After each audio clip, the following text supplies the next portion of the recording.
4.57 for Alejo on this wave.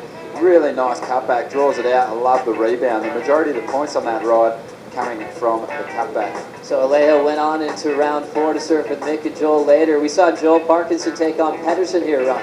Yeah, took on Pedersen Crisanto, and it's just too classy in the barrel to spot a late charge from Pedersen. But have a look at the flow from Joel here on this ride. Big float, came into the inside, big punch off the lip, got to this inside section and cracked it one more time. He was looking so solid there and easily went on to victory over Pedersen. Pedersen had a big air though, but he was able to hold him off. Taj Barrow, who we saw just eliminated in the 5th round, was strong this morning when we saw him in round 3. Pat Kadauskas then ended up getting the best wave of the heat, but how fun does this look? Taj Burrow was just finding so many fun tubes. That little chop pop motion just showing Taj was having a free surf, having a blast, moved on to the next one. Then into Heat 8, John Florence has established himself as one of the major threats here for the title in Brazil. Went down on that big punt, Ron, but ended up, look at this, taking up under the barrel. He got an 8.90 for that effort. Got a big wrap on the inside. He really needed this wave to come through to take out Miguel Pupo. Yeah, it's the variation in John surfing that the judges are loving at the moment, and he's going to be very hard to stop. Moving into heat number 9, we had a heat with Julian Wilson and CJ Hobgood. Julian pulling into this one on his back end, able to find an exit, put up a huge score. He did, right up there in the excellent range. Julian Wilson went on to get the job done over the 2001 World Champ CJ Hobgood. 6.83 for this punt off the top, stomps it backwards. How's that control on the open face? Getting a barrel and an air, probably two of Julian's favorite things. He easily went on to heat number 3 around 4. In heat number 10, we saw Josh Kerr take on Adam Melling, and it was Kersey who got the job done. Had a great result here last year and looking to build. As he went down the bank, he sat on the bank right in front of the judging tower. He's like, hey, I think they set that tower up for a reason. I'm going to take a look at that right. And it really ended up paying off for him here, Ron. Paid off for him big time. In the next heat of the 3rd round, we saw Jeremy Flores, the 2010 pipe master, get himself into the barrel and find the exits. Oh, a solid move there. Jeremy was saying, I just followed Ace Bucket around because he's so smart. He knows where to sit, and it ended up working out in Jeremy's favor here, closing out that one. He didn't actually land that move, but it was enough to take out Ace Bucket. In the last heat of the 3rd round, Adriano de Souza looked incredibly solid on his backhand, surfing way down the southern end of the bank. He was able to find sections like that and take them apart. These lefts were so rare. We hadn't seen anything like it. Adriano found some similar lefts like he had last year in the final. Big 7-1-7 here, easily taking the win over Travis Logie in that last heat of round 3. Yeah, Adriano's looking strong, isn't he? After a fantastic 3rd round, we did move on into round 4 action, and the first heat was a showstopper. Tiago Perez, Michel Perez, and Jordy Smith doing battle. And it was Tiago Perez getting a 9.07 for packing the tube there, cleanly closing it out on the inside section, and his roll kept picking up Ron in the heat.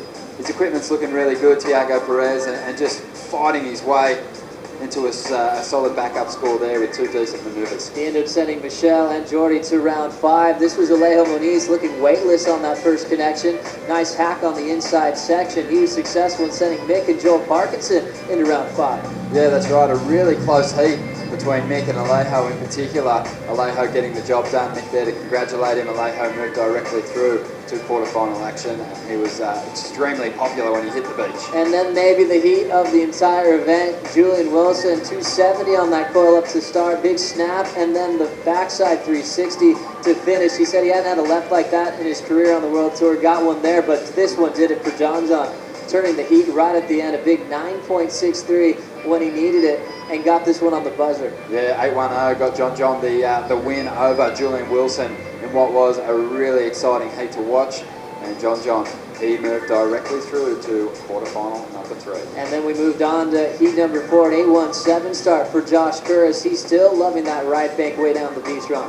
He loves Brazil, Josh Kerr, and he built some serious momentum. But have a look at this 10-point ride from Adriano de Souza. Coming out with the spit, you saw the spit first, then you see him fly out. Next thing you know, he's like, wait a second, I've got more wave to ride here. Still finds his form with a nice off the top, finishing move down the beach, our only perfect 10 of the event, but he still was sent to the next round because Josh Kerr packed that dream wave. Oh, I love that barrel from Josh Kerr, so deep, and I actually thought that one might be a 10 also. It was so far behind the opening, and he found his way out. Got into round 5, Jordy Smith versus Joel Parkinson, another dream matchup there. Parko just jumped out of there in front of the camera, got a 9.33 to start this one off. And then backed it up with a really solid tube ride, got spat out, a 9.07 to back up a 9.33. Getting into 18-point totals, Jordy Smith leaving the water frustrated. Parkinson into the quarterfinals after that matchup. Then we saw Mick and Michelle matched up. They had a restart on this one. Things started changing out there. A really slow heat. Mick was the one that changed his game plan soon enough to get the win. He posted 2 decent scores and left Michelle wanting at the end of this clash. So Mick Fanning joins Alejo Muniz in quarterfinal number 2 as he keeps his role alive. Then we got into a good matchup, Julian Wilson taking on Jeremy Flores. Yeah, this was a good heat. Julian sitting way down the southern end of the bank. Jeremy went down to the northern end of the contest setup. And Jules, he was very lucky to get through this one. Ended up getting a 4.93, and that's all he needed to do for a backup in the heat against Jeremy. He has the dream matchup now with John Florence in quarterfinal number 3. Then the heat we were waiting for, Adriano D'Souza, Taj Bro entered the lineup. Yeah, that's right. Adriano got busy early. Got this wave, a 6.40. Nice big cutback there from the Brazilian. As he kept just battling without priority towards the tail end, Taj Bro was being selective out the back, and next thing you know, Adriano got a 6.33 with maneuvers on the open face here. Yeah, TB just a little wave start, and Adriano made the most of those insiders. And didn't Adriano do a good job, and he was over the moon to be progressing through in his home country. Saying he loves surfing against Taj, brings up his best surfing as it did again. He's still successful in trying to defend his title here in Brazil, now letting the fans hear it. He knows he's on his home turf, and he's going to take advantage.